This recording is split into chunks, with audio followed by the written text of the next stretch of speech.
Hello mga master. Ayan, good day po sa inyo lahat. At welcome na naman sa ating vlog for today. So ngayon po mga master, wala kasi akong ginagawa dito sa bahay, no. Magpi-fishing sana ako kaso ano na, tinanghali na rin ako ng gising. So imbis na tumuhanga tayo sa bahay, ito may gagawin tayo ngayon. Ayan, nakita nyo naman, no. Suspended. So yung lalamove natin is suspended. And sa akin mga master is irereklamo ko sa kanila to, no? Pupunta ako sa opisina. Bakit ako nasuspende? Hindi naman natin kasalanan yung pagkasuspende natin. So, ilang araw na rin akong simula nung nasuspende tayo, no, marami tayong mga ginawang ibang mga content. So ngayon dahil free yung time natin at medyo sinisipag-sipag ako, so pupunta tayo ngayon ng PTEX para alamin kung anong nangyari, bakit tayo nasuspende. Ang mga violation na nakalagay dito puro inaccurate, ganyan, tapos taking order, canceling order without valid reasons. Yung mga ganyang klaseng violations mga master, 100% naman alam naman natin yan ng mga rider na hindi naman tayo may kasalanan yan. Gawa yan ng mga kliyente, di ba? Sino ba naman ang gustong mag-cancel natin, syempre. Kasi alam niyo yung mga suspended account na yan, mababalik pa naman yan, tingin ko ha. Basta pupunta ka lang ng PTEX. Wala ko lang, tingnan natin ngayon. Tingnan natin mga master kung mababalik nga. Kasi kung hahayaan mo lang yan na nakahang dyan na ganyan, suspended, hindi yan babalik. Suspended lang yan habang nandyan yan. So kaya alamin natin mga master kung bakit tayo nasuspende, anong dahilan. Kaigi-iging, alam nyo, tsinaga ko na nga kumbaga yung bars natin umaangat na from 0, nagkakaroon na siya ng kulay. So yan, buti malapit-lapit lang yung PTEX sa amin. Pero kahit malapit to sa amin, tinatamad pa rin ako pumunta rito kasi aakyat ka pa sa taas. Mas ang hirap mag-park. Pero ngayon inagahan ko na kasi yung bukas ng opisina is 9. So, sakto 9 o'clock. Nandun tayo ng mga 9:30 ganyan. Depende sa traffic. Ayan, so dun sa may mga problema sa account nila, yung suspended ka, biglang nawala yung mga bars mo, pwede mong i-address dito sa PTEX para malaman mo yung kasagutan. Kasi alam nyo mga master, kasi yan ang lalamove computer generated na yung system. Kumbaga detection na lang yung ginagawa niya, no? Pag may booking, dinedetect. Pag kinancel, automatic yun. Kahit na users cancel, sa'yo pa rin sa'yo pa rin, kumbaga tatama. Ikaw pa rin yung yung magiging may kasalanan kasi computer generated yan. So kailangan talaga i-address mo yan. Huwag abala lang talaga. Yan ang concern dyan. Kaya ako nung time na nabawasan tayo na 0 yung bars natin, hindi na ako nagpunta ng opisina kasi abala ngayon malaki yung oras natin. Kaya tawag nito, puntahan natin, pag-aksehan natin ang oras ngayon. Magbabayad din kasi ako ng bills, kaya ayan, isasabay ko na, sabay-sabay na para isang lakaran na lang.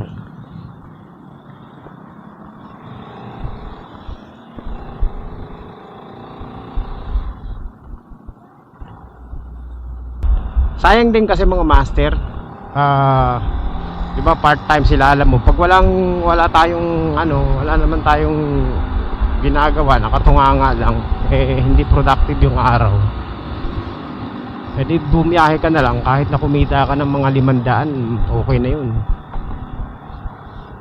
kaysa wala, di ba? At syempre, dyan na naman papasok yung tanong ng iba, bakit hindi tayo nag-joyride, move it, etc. Nasagot ko na yan sa mga vlog ko dati, mga master. Balikan nyo na lang. Kaya nga ako nag-vlog para ano. Kasi minsan paulit-ulit na rin yung ano ko explanation, no? Kaya bina-vlog ko na yan. So, balikan nyo na lang, mga master. Marami yan. Kasi ang hirap mag ano paulit-ulit ng ano explanation. So, ayan. Ulitin ko na naman. O, simpleng paliwanag lang. Tamad ako magsakay ng ano, tao. Ayoko magsakay ng tao. Yung 20 kilograms nga, renereklamo ko, magsasakay ka pa ng 50 kilograms pataas, di ba? Yun lang. Tsaka ayoko nang may sumasakay na ibang tao sa motor ko. Okay na. Yun lang. So kung masaya sila sa mga move it, joyride o ano man, good for them. Pero ayoko talaga. Kanya-kanya lang ano yan, kanya-kanyang ano naman yan. So yun lang ang dahilan ko. Napakasimple lang, di ba? Ulit-ulit na naman yan. Ayoko magsakay ng hindi ko kilala sa motor ko.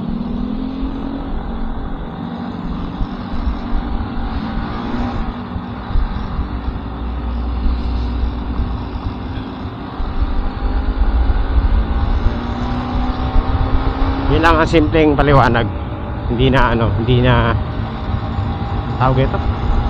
Hindi na kailangan pahabain to.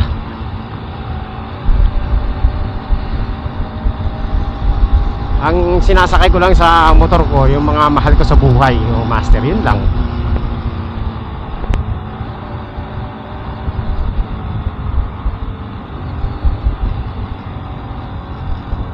Anak ko, yan. Si Kulot. Yan, wala nang iba.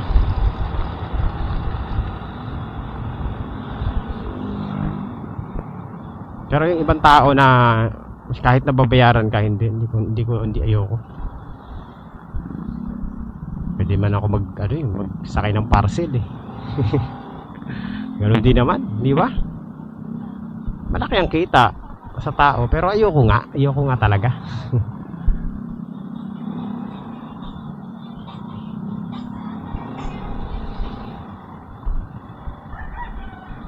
Walang pilitan.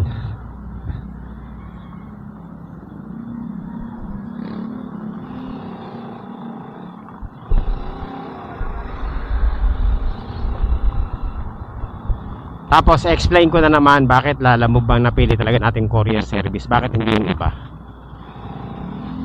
Simple lang din ang sagot ko diyan, mga master. Si Lalamove kasi ang ang malakas. 'Di ba?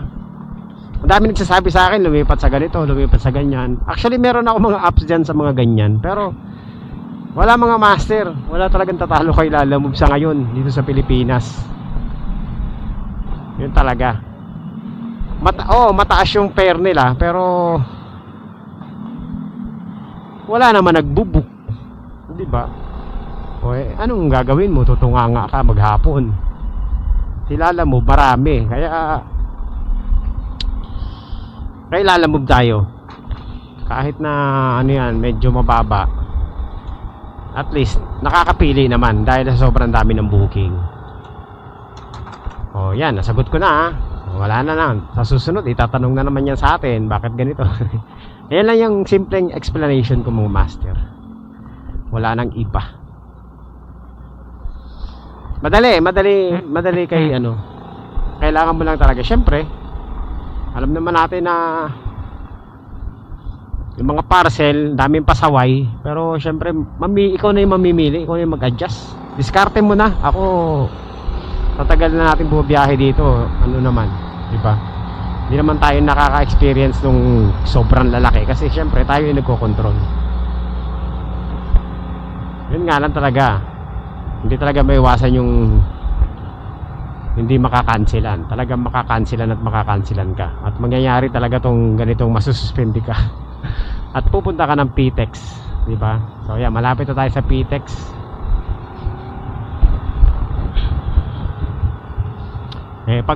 Pag suspended talaga tayo, edi suspended, ganun lang naman. Kung hindi nila tatanggapin yung reason natin.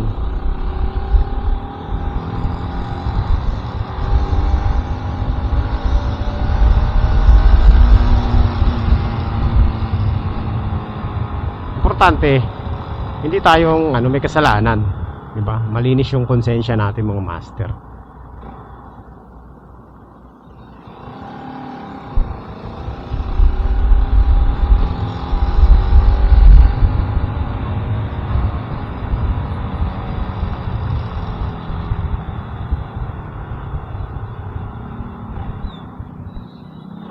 So, aalamin natin kung anong magiging decision nila dito sa account natin.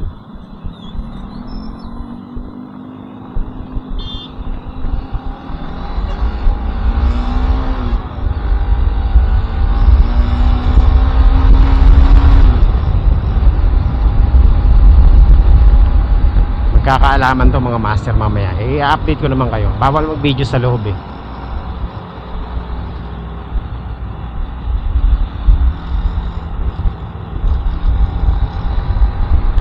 Saka magpapalit na rin ako ng number muna. Tanggalin ko muna yung globe ko. Napaka hassle yung globe. Napakahina sa signal. Pabalik tayo ng smart.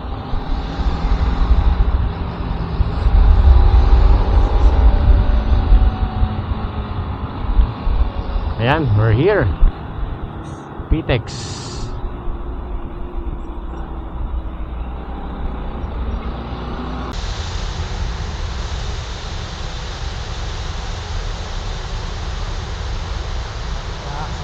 Layo ng nilalakad natin mga master.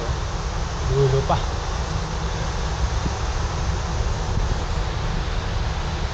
So magkakaalaman na kung mababalik pa yung account natin o hindi. Pag hindi, wala tayong magagawa.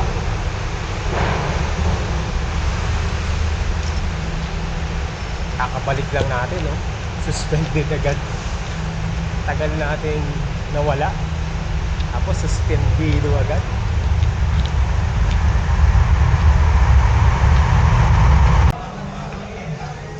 Okay mga master, nandito na tayo sa PTEX. Yung rate mo.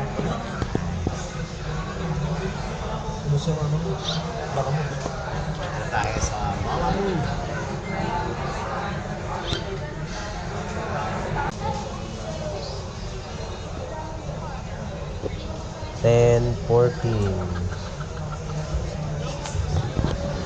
Matagal-tagal pa to ah.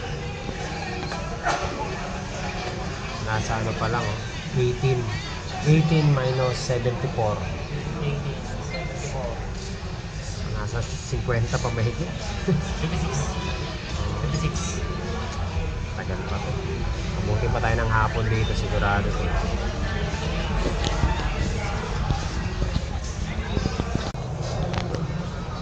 Hello master. Okay. 11 34 11:40.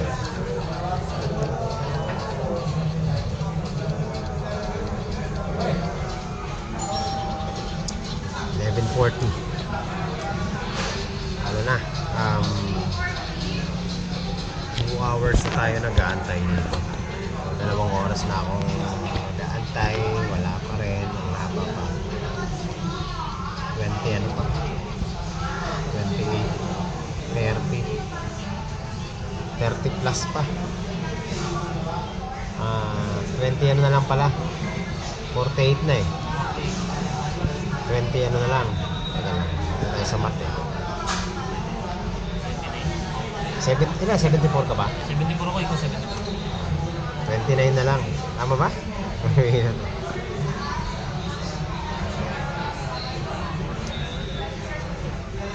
48 minus 75. 27. Malapit-lapit na. 27. 2 hours na kami nag-aantay. abutin pa ng kato. Nakain mo. Pahinga. Sana walang cut-off.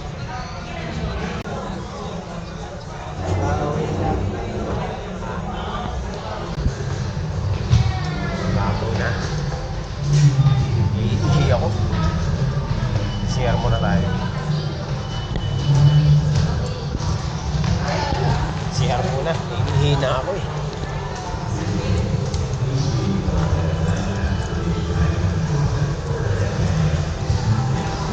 Nagugutom din ako. Makakain muna ng pika-pika.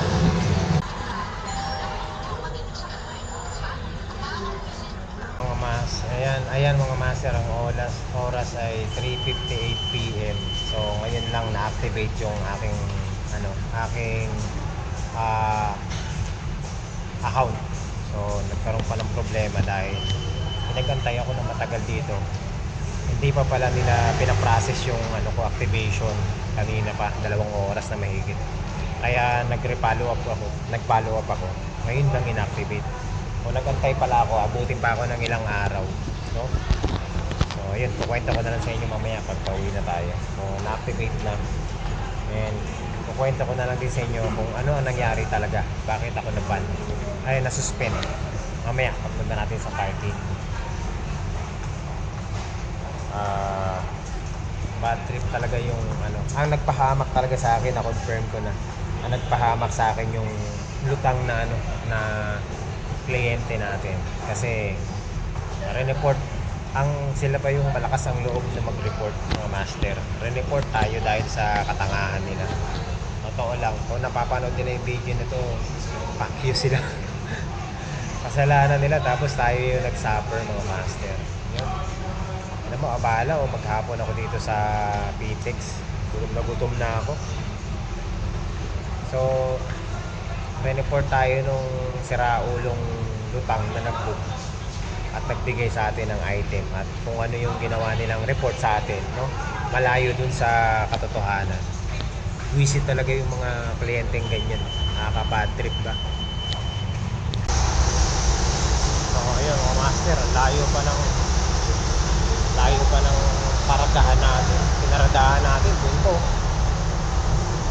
Bad trip talaga ako dun sa sa lutang na kliyente natin. Na-confirm ko na sila talaga yung tawag nito, nag-report sa atin. Tapos ang re-report, damage item.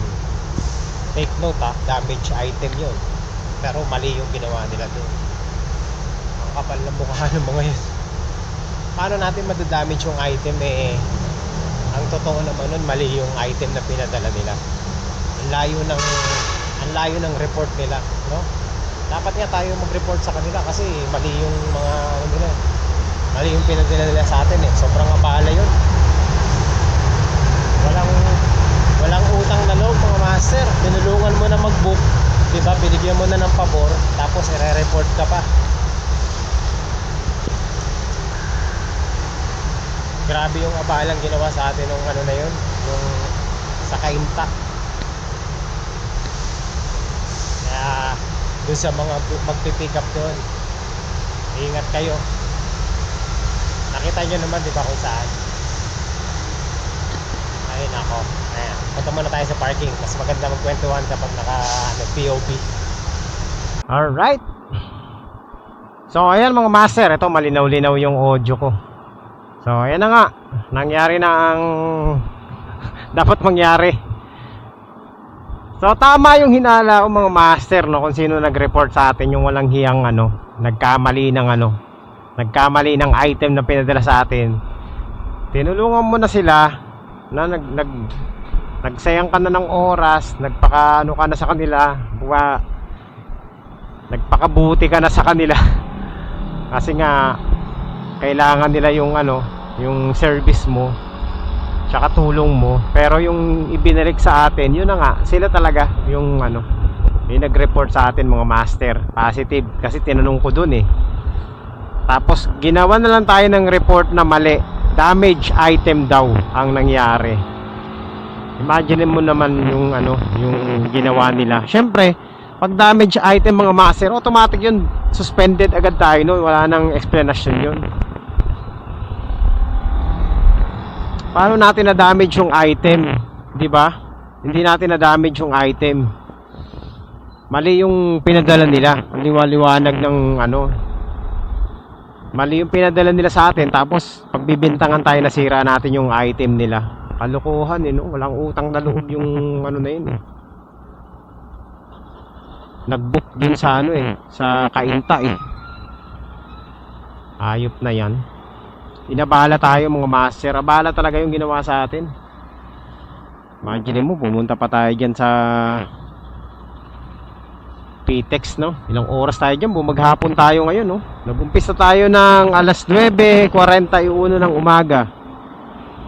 Yun. Tapos alas 4 na ng hapon mga master. Aray ko, mali pa yung pasok natin. Mag U-turn na lang tayo.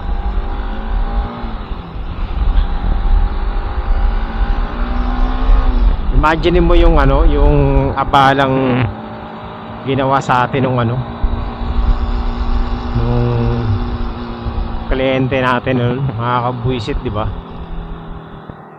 Yun ano, ang ganda na ng ginawa mo sa kanila, kumbaga lahat ng pabor binigay mo na sa kanila. Tapos ang igaganti sa iyo yung pangit. Walang utang na loob. Kabwisit eh.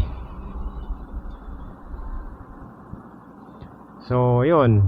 At saka dito medyo ano rin mga master sa PTEX dito sa hub ng Lalamove. Sa totoo lang, ang bagal din ng proseso nila. Imagine mo natawag from 9:41, natawag na tayo ng alas 2 to 2:15. So syempre 'di ba pag na-queue ka na, dapat automatic 'yun, na-solve na yung problema, nasabi mo na yung mga dapat na sabihin. Dapat tapos na 'di ba? Ang nangyari mga master, ni-note na yung ano natin, issue. Tapos pinag-antay pa rin ako, hindi tayo tinapos, pinag-antay pa rin tayo ng 2 oras. Kung hindi pa ako babalik sa counter, hindi pa i-activate yung account ko. Sabi nila, ay na-activate na kanina yan, pero doon pa lang niya on time pinaprocess. Sabi ko kanina pa kasi yan, di ba? Anong oras pa tayo na ano? Pag number 75 ako eh. So pinalo up ko at saka pa lang inayos yung account natin. Sabi ko hindi, suspended pa rin ako. Sabi activated na daw. Sabi hindi, suspended pa rin ako. Tingnan nyo. Ayun, saka pa lang kayo nalikot yung niya, yung laptop. O di na-activate. Dapat dyan sa hub, wag na nilang pantayin yung mga rider. Pag dumulog sa kanila sa hub ng concern, automatic yung panagkaroon ng queuing sa rider. Dapat pagkatapos ng queuing, tapos na rin yung service, hindi yung pag-aantayin pa nila, di ba?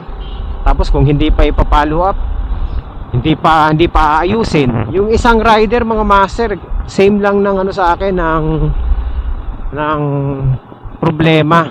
Suspended siya nung Friday. Pinauwi siya. Tapos ngayon, hindi pa rin ginawa ng aksyon yung suspension niya. Pinababalik na naman siya. Grabe. Ewan ko kung namimili lang o ano ba. Pero totoo lang, mabagal yung Ang dami kaninang palpak sa hub. Yung isa pang number 43, na-activate lang yung account niya alas 3 na ng hapon. Pero natawag siya ng umaga. Ang tagal niya nagantay. 5 oras din bago ma-activate.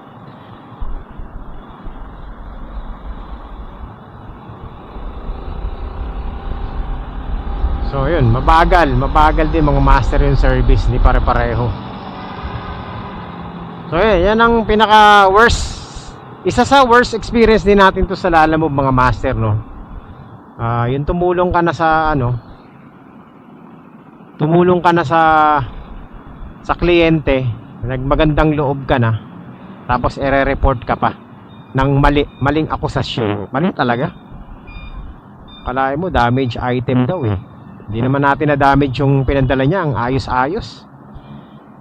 Paano ma-damage yung damit? Wala namang pinagpatungan yun. Grabe talaga. Bad trip ako doon mga master.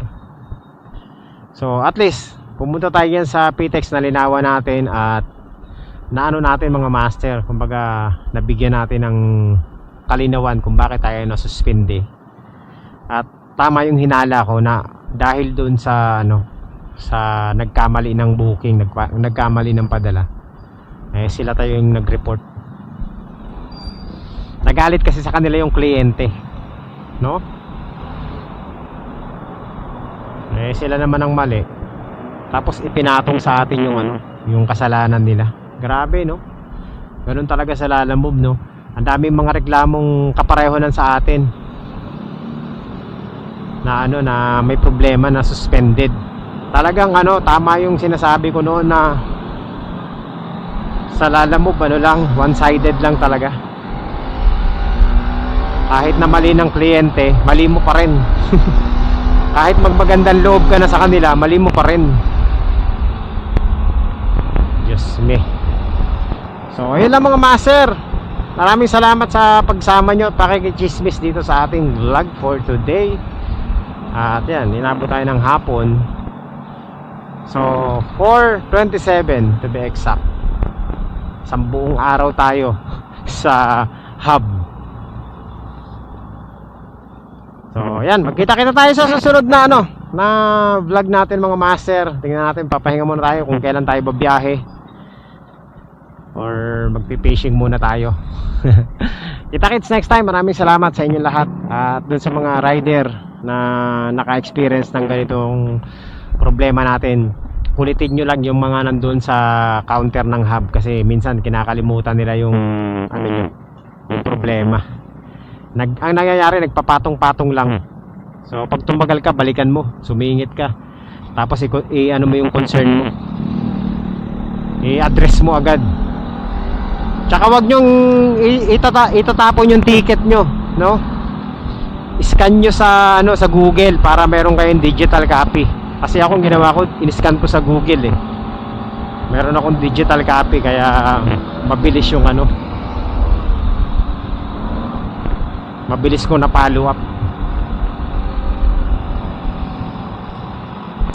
Okay, so yun lang. At ako'y pupunta pa ng magbabayad pa ako ng mga bills. Bye bye.